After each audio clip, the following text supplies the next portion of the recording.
시청자 여러분 안녕하십니까? 한가위 BTV 대구 뉴스 첫 소식입니다. 대구시가 신청사 건립 추진단을 구성하고 오는 11월 설계비를 반영한 예산안을 의회에 제출하기로 했습니다. 신청사 건립을 기다려왔던 달서 구민들은 대구의 새로운 시청사가 지역의 랜드마크가 돼야 한다며 적극 환영의 뜻을 나타냈습니다. 첫 소식 천혜열 기자입니다. 대구시가 신청사 건립 추진단을 구성했습니다. 체계적이고 신속한 신청사 건립을 위한 추진단은 오는 11월 대구시의회에 신청사 설계비를 반영한 예산안을 제출한다는 계획입니다. 이에 대해 달서구는 입장문을 내고 그동안 지지부진했던 대구시 신청사 건립이 대구시의 설계비 반영 의지 표명으로 가시화됐다며 앞으로 신청사 건립에 아낌없는 지원을 다하겠다고 밝혔습니다. 신청사 건립을 기다려왔던 달서 구민들도 신청사가 시민을 위한 소통의 공간이 되어야 한다며 환영의 뜻을 표시했습니다. 신청사 건립으로 주변 상권 및 주거공간 개선까지 고려한 종합계획을 구상하여 대구의 미래의 위상을 견인해야 한다. 대구의 제도약을 위한 신청사 건립 다시는 중단되지 않도록 대구 시민의 염원을 담아 전력을 다할 것이다. 대구시 신청사 바로 세우기 추진위원회는 예정 부지의 분할 매각 없이 원안대로 신청사가 대구의 랜드마크가 되어야 한다는 입장을 여전히 유지하고 있습니다. 시청사가 우리 국내뿐 아니라 외국까지 모든 분들의 어떤 자랑거리가 될 수 있는 건축물이 되어서 외국인들이 대구를 방문할 때 꼭 우리 시청을 갖다가 들려주고 그리고 우리 대구 시민들의 어떤 따뜻한 사랑도 느끼고 갈 수 있는 그런 시청 광장이 되었으면 좋겠다는. 신청사 건립을 위해서는 당장 4,817억 원이라는 비용을 마련해야 합니다. 대구시의회는 공유재산 매각 등에 적극적으로 협조하기로 했습니다. 재원 마련의 핵심은 우리 성서행정타운을 매각 결정으로 물꼬를 켰다. 물꼬를 튀고 이제 기업 명품관 또는 수성구청에 한 자리 요거만 3개만 해도 약 3천억 이상이 바로 마련이 가능하기 때문에 시의회에서도 이 계획에 차질이 없도록 적극 협조할 계획입니다. 대구시는 내년에 설계 공모와 실시 설계를 거쳐 2026년 착공을 목표로 하고 있습니다. 신청사는 오는 2030년 옛 두류정수장 부지에 들어설 예정입니다. BTV 뉴스 천혜열입니다. 우리나라의 1인 가구 수가 30년 뒤에는 전체의 40%를 넘을 거라는 예측 결과가 나왔습니다. 또 급속한 고령화로 인해 노인 가구의 비중이 전체의 절반을 넘을 것으로도 예측됐습니다. 10년 뒤 대구의 인구는 200만 명 선이 무너질 거란 분석도 나왔습니다. 김민재 기자입니다. 2022년을 기준으로 우리나라 전체 가구 수는 약 2,166만 가구입니다. 이 중에서 1인 가구는 전체의 34.1%로 738만 9천 가구입니다. 그런데 28년 뒤인 2052년에는 1인 가구의 비중이 41.3%까지 급격히 늘어날 거라는 예측 결과가 나왔습니다. 저출생과 고령화의 영향 때문으로 10가구 중에서 4가구 이상은 1인 가구가 되는 겁니다. 4인 가구의 비중은 6%대까지 떨어집니다. 특히 1인 가구의 경우 80세 이상 가구가 23.8%로 가장 큰 비중을 차지할 것으로 예측됐습니다. 이에 따라 현재 2.26명인 평균 가구원 수는 10년 뒤면 2명 선이 깨질 거라는 전망입니다. 가구당 평균 가구원 수는 2022년 2.26명에서 2052년 1.81명으로 감소할 것으로 보입니다. 1인 가구가 늘고 저출생으로 자녀 수가 감소하면서 가구당 평균 가구원 수는 점차 감소하고 있는 추세입니다. 대구의 인구 감소폭은 가파른 속도로 진행될 것으로 예측됐습니다. 올해 대구의 인구는 236만여 명, 10년 뒤에는 200만 명 선이 깨질 거라는 전망이 나왔습니다. 28년 뒤에는 179만 명까지 떨어질 것으로 예상됩니다. 대구 역시 고령화 속도가 빨라지면서 현재 전체 연령대를 놓고 봤을 때 가장 가운데에 있는 연령은 47.3세지만 2052년이 되면 59.7세까지 올라갑니다. 통계청은 2052년이 되면 대구의 고령 인구가 유소년 인구보다 5배 이상 많아질 거라고 전망했습니다. BTV 뉴스 김민재입니다. 더도 말고 덜도 말라는 한가위. 추석에는 흩어져 살던 가족들이 모여 정을 나누는 훈훈한 풍경이 연상되는데요. 하지만 추석에도 고향에 가지 못하고 좁은 쪽방에서 쓸쓸하게 명절을 보내는 쪽방 주민들도 있습니다. 북한에서 목숨을 걸고 내려와 쪽방에서 외롭게 명절을 지내는 탈북 주민의 이야기, 우성문 기자가 전해드립니다. 추석 명절을 맞아 대구 쪽방 상담소가 분주합니다. 추석에도 갈 곳이 없는 쪽방 거주민들이 합동 차례를 올릴 수 있도록 전과 떡을 비롯해 다양한 음식을 장만하느라 봉사자들은 잠시도 쉴 틈이 없습니다. 고향에 가지 못하시는 분들을 저희가 같이 합동 차례상을 진행을 하기 위해서 저희 직원분들과 같이 거기에 맞게끔 이제 차례상 준비와 도시락에 이제 들어갈 음식들을 지금 준비하고 있습니다. 대구 지역 쪽방 거주민 대부분 추석에 마땅히 갈 곳이 없어 쓸쓸히 명절을 보냅니다. 이들 중에서도 더욱 힘들고 외로운 탈북 쪽방 주민. 10년 전 가족과 함께 두만강 국경을 넘다가 다리에 총상을 입었지만 9.4일생 탈출에 성공했습니다. 하지만 다른 가족들은 모두 국경을 넘지 못하고 총탄에 쓰러지고 말았습니다. 10년 됐고요. 참 힘들게 살았습니다. 항상 동생들 떠나본 동생들 생각하면서 진짜 주부 생활도 많이 했고. 중국에서 태국을 거쳐 먼 길을 돌아 힘겹게 정착한 대한민국 대구. 정착 지원금으로 500만 원을 받았지만 400만 원은 브로커에게 떼이고 남은 건 고작 100만 원뿐이었습니다. 일용직으로 일을 하며 생계를 근근히 꾸려가지만 선천적으로 손에 장애가 있어 다른 사람들보다 일도 적게 들어오고 일당도 상대적으로 적습니다. 더구나 올여름은 폭염이 극심해 일을 못 나가는 날이 많았습니다. 더도 말고 덜도 말고 한가위만 같아라고 하지만 갈 곳도 만날 수 있는 가족도 없는 명절은 더욱 외롭습니다. 살아야지. 동생 먹고 살아라요. 지금 열심히 살고 있습니다. 살아오는데 동생 살아간다. 오빠가 미안하다.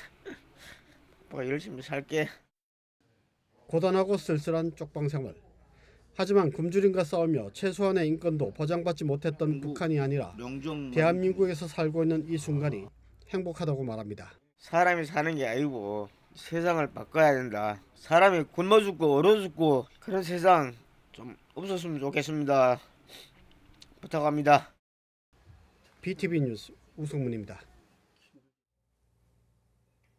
요즘 시장이나 대형마트에 나가보면 장보기가 무섭다는 분들을 쉽게 만나볼 수 있습니다.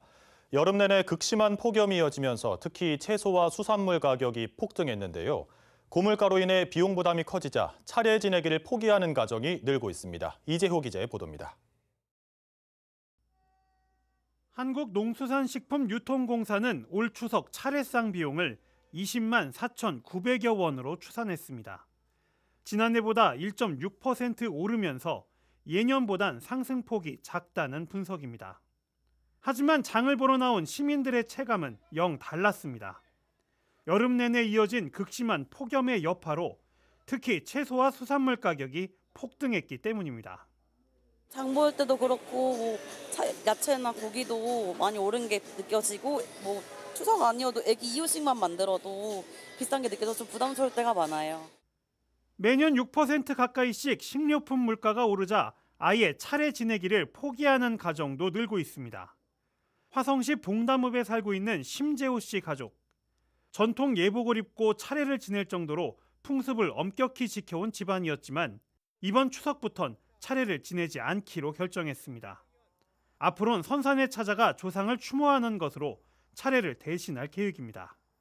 때가 변하는 것만큼 좀 따라할 필요도 있겠다. 그래서 새로운 우리만의 차례 문화를 갖자라고 생각해서 우리 가족 구성원 모두가 합일치한 상황입니다.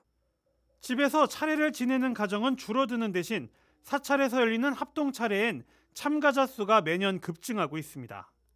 위패 하나당 5만 원 정도만 내면 차례를 지낼 수 있어 조상에게 예를 갖추며 비용도 절감할 수 있는 대안으로 큰 인기를 끌고 있습니다. 차례 지내고 할 때 안 들다 그래도 30만 원씩 40만 원씩 가까이는 들었었거든요. 그런데 두 분 모시는데 10만 원밖에 안 하니까 많이 절감이 되죠. 경제적으로나 시간적으로도 따로 가족들이 모이기가 쉽지 않아서 절에 시간 되는 대로 절에 오셔서 이렇게 합동 차례를 모시는 경우가 요즘 많이 늘어나고 있다고 볼 수 있습니다. 우리나라 유교의 본산인 성균관에서도 차례상을 간소화하라고 제안하고 있습니다. 조상을 기리는 마음은 음식 가짓수에 있는 게 아니라며 송편과 제철 과일, 나물, 술 정도만 올려도 문제가 없다고 밝혔습니다. 서민들을 옥죄고 있는 물가 상승이 민족의 명절인 추석 풍습마저 바꿔놓고 있습니다. BTV 뉴스 이재호입니다. 125년 전인 1899년 우리나라 최초의 철도인 경인선이 개통했고 또 2004년에는 KTX가 개통하면서 반나절 생활권 시대를 열었습니다. 철도는 단순한 교통 거점이 아니라 지역 경제 발전에 미치는 영향이 큰데요. 국회에서 지역균형 발전과 지속 가능한 철도 건설을 위한 방안을 논의하는 자리가 마련됐습니다. 이정윤 기자의 보도입니다. 노량진과 제물포를 잇는 경인선. 우리나라 최초의 철도 노선으로 1899년에 개통했습니다. 이후 철도 부흥기를 다시 이끈 건 KTX 개통이었습니다. 시속 300km의 속도 혁명을 일으키며 고속철도 시대가 개막한 겁니다. 전국 반나절 생활권이 가능해지면서 지난 20년간 이용객은 10억 명을 돌파했습니다. 철도가 국민 생활과 지역 경제에 미치는 영향이 큰 만큼 미래를 위한 철도 정책이 중요하다는 지적입니다. 철도는요, 지역 발전을 견인하고 국가적으로는 균형 발전을 견인해서 지속 가능성을 높이는 역할을 할 수 있습니다. 그런데 그 역할이 제대로 되려면은 실제적으로 거점 지역에 들어가서 그 주변 지역 내의 다른 교통수단과의 연계를 강화하는 어떤 그런 역할이 굉장히 중요합니다. 이제 수도권 중심에서 이제 국토 균형 발전을 가는데 결국은 빠른 교통수단밖에 없고요. 그 지역의 역세권을 어떻게 개발하냐에 따라서 달라질 수가 있습니다. 전문가들은 특히 지속 가능한 철도를 위해선 접근성을 높여야 한다고 강조합니다. 출발지와 목적지를 기준으로 해서 승용차와 고속철도의 경쟁력을 비교해 보면 고속철도가 승용차보다 경쟁력이 있는 지역이 40%가 안 됩니다. 접근 교통에 대한 부분에 대해서 접근 교통 시간에 대한 부분을 줄이지 않고서는 철도의 미래가 더 밝지는 못할 수도 있다라는 것을. 또 철도역의 공간 혁신이 필요하다는 의견도 나왔습니다. 철도에서 연결되는 공간뿐만 아니라 교통과 도시를 어떻게 접목시킬까가 중요하다는 겁니다. 일종의 도시로서의 기능을 압축적으로 해주지 않으면 결국은 철도가 가져오는 속도 혁신의 시공간 압축 효과를 저희가 누리지 못하고 이 혁신이 반쪽짜리가 될 것 같다, 그렇게 생각합니다. 철도가 미래를 바꾼다를 주제로 국회에서 열린 정책 세미나. 국회의원 18명이 주최한 이번 세미나에는 국토교통부, 국가철도공단 등 관계기관과 전문가들이 한자리에 모였습니다. 올해는 경인선이 개통된 지 125주년이 되는 해이자 2004년 KTX 개통으로 고속철도 시대를 연 지 20주년이 되는 해입니다. 이제는 철도 정책의 역사를 되돌아보고 철도와 더불어 지역 발전이 나가야 할 방향을 모색해야 할 시점이라고 생각합니다. 한번 건설하면 100년을 활용하는 철도. 전문가들은 철도 건설 사업과 관련해 예비 타당성 조사 등 제도 개선도 필요하다고 지적했습니다. BTV 뉴스 이정윤입니다. 대구시가 추진하는 박정희 기념 사업을 막기 위해 지역 시민단체들이 국토교통부에 주민감사를 청구하기로 했습니다. 다음 달 국회 국정감사에도 감사를 요청할 방침인데 박정희 동상 건립과 관련된 논쟁이 전국적인 이슈로 부각될 전망입니다. 김민재 기자가 보도합니다. 박정희 우상화 사업 반대 범시민운동본부는 대구시에 대한 박정희 기념사업 관련 주민감사 청구를 위해 주민감사 청구 대표자 증명을 국토교통부에 신청했습니다. 현재 지방자치법 제21조를 보면 지방자치단체 사무 처리가 법령에 위반되거나 공익을 해친다고 인정되면 주무부 장관에게 감사를 청구할 수 있습니다. 범시민운동본부는 주민감사 청구 대표자 증명서를 교부받으면 법률에 따라 시민 300명 이상의 서명을 받은 뒤 주민감사 청구서를 제출할 계획입니다. 운동본부는 감사 결과나 대구시의 조치가 미흡할 경우에는 주민소송도 추진하기로 했습니다. 운동본부는 또 대구시에 공간시설 시민 제안서도 제출했습니다. 동대구역 광장과 대표 도서관 공원은 시민 누구나 자유롭게 향유하는 공간으로 동상을 세우지 말라는 요구입니다. 굳이 시설을 설치하려면 독립운동 지도자나 이육사 등 대구 출신의 민족시인 등으로 만들라고도 제안했습니다. 시민단체가 할 수 있는 모든 수단을 통해 대구시 행정의 부당성에 맞서겠다는 게 단체의 설명입니다. 국토부와 관련된 협의를 했는가, 관련된 그 절차를 밟지 않았다.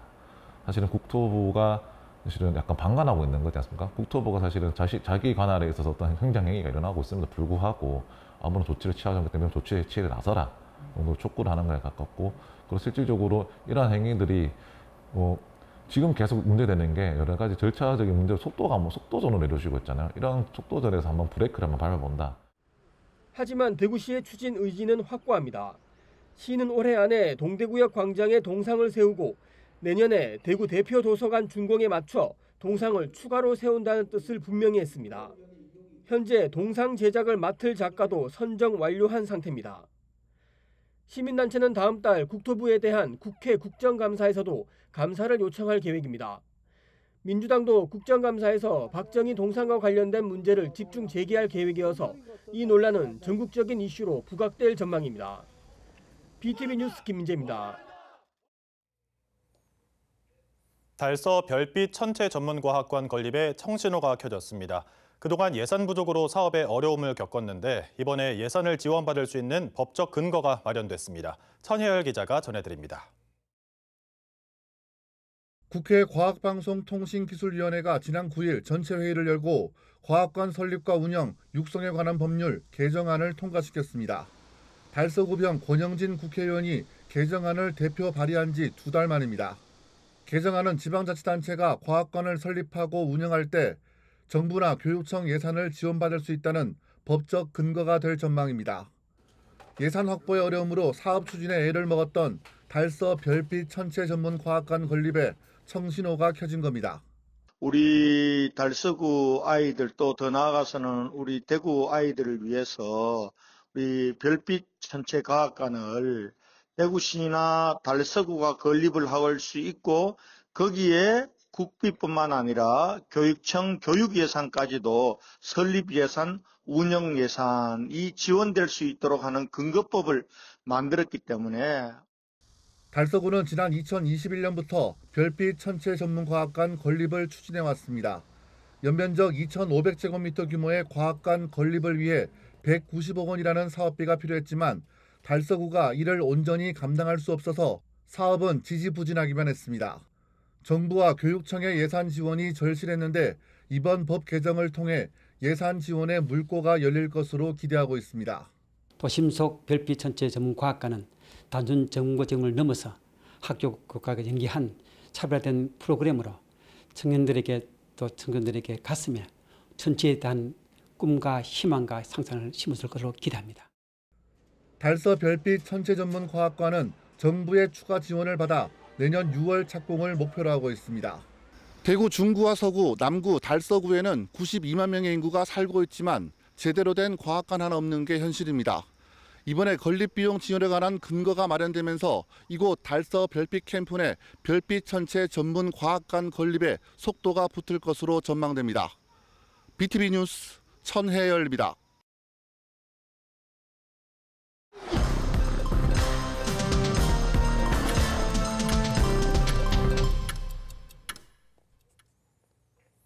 대구시는 추석 연휴 응급 환자 발생에 대비해 문을 여는 병의원과 약국을 지난 설 대비 약 2배 확대해 운영한다고 밝혔습니다.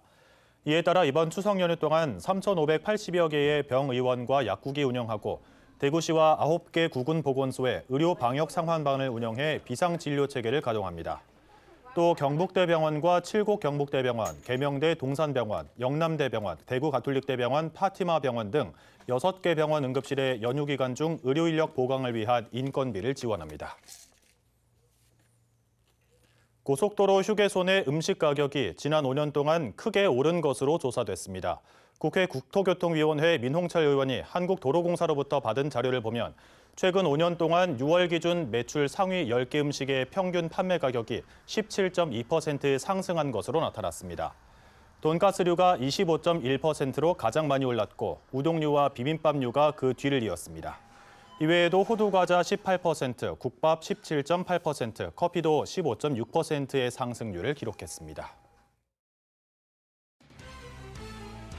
달성군 농공업 지역사회보장협의체가 추석을 맞아 저소득 계층 70가구를 대상으로 장 대신 봐주기 활동을 진행합니다. 송편, 과일, 전 등의 음식을 전달하며 안부도 확인할 예정입니다. 이는 장보기 어려운 가구에게 실질적인 도움을 주기 위한 행사입니다. 대구시민안전테마파크는 이번 연휴 기간 동안 추석 당일인 17일을 제외하고 정상 운영됩니다. 따라서 온 가족이 함께 참여할 수 있는 다양한 안전체험 프로그램과 온 오프라인 이벤트에도 평소와 같이 참여할 수 있습니다. 대구시는 추석을 앞두고 기초생활수급자들의 경제적 부담을 덜기 위해 9월 생계급여를 정기 지급일보다 일주일 앞당겨 13일에 지급 완료했습니다. 1인 가구는 최대 71만 원, 4인 가족은 최대 183만 원을 받습니다. 중구청은 2024년 제6회 수제화명장으로 45년 경력의 김명환 씨를 선정했습니다. 중구청은 20년 이상 수제화 분야에 종사한 사람을 대상으로 명장을 선정해 오고 있으며 김명환 씨는 이번에 그의 오랜 경력과 뛰어난 기술을 인정받아 명장으로 뽑힌 것입니다. 이상 간추린 소식입니다. 추석은 그립고 보고픈 마음을 안고 가족을 만나는 날입니다. 명절이면 쉬이 볼 수 있는 단골 풍경이 있죠. 전국의 고속도로가 꽉 막혀 주차장으로 변해버린 모습입니다. 이렇게 많은 사람들이 고향을 오고 가는데 한편에선 갈 곳이 없어 혼자 명절을 지내는 사람들이 무수히 많습니다. 이번 명절 조금만 마음을 내서 주위를 살피면 더 행복한 한가위가 될 겁니다. 저희는 시청자에게 힘이 되는 뉴스로 다시 찾아뵙겠습니다. 함께해 주신 여러분 감사합니다.